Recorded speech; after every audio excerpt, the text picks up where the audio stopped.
Paul was a prison warden in the UK, I believe, for 19 years. And there's one story he shared, I've heard it twice now, that just rocks my world every time I hear it. And he talked about there was a man in his prison that was considered one of the most dangerous men in the UK. He was just violent rage, he just had quite a rap sheet. And this man ended up in Paul's prison.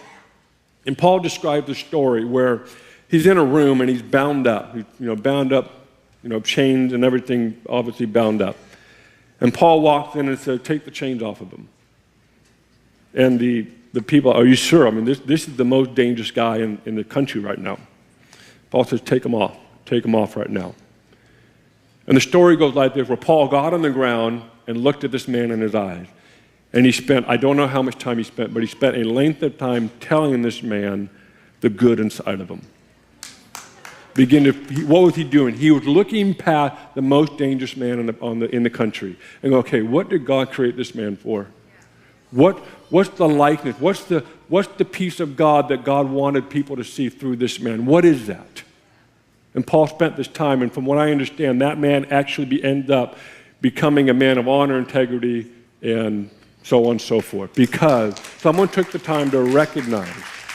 Imagine a system, imagine a legal system, an education system, a society that actually was more concerned about the image and likeness of God than anything else.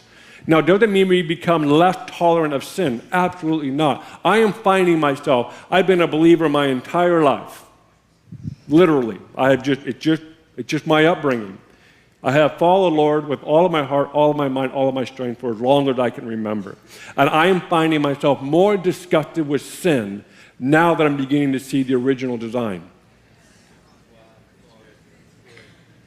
I'm beginning to realize the ugliness and the death that sits in sin. When you and I tolerate sin, what it does to God's original plan. It just totally takes it off course. But I believe I'm learning to see humanity through the perspective of God, how He sees humanity. And I believe this is what we're to do.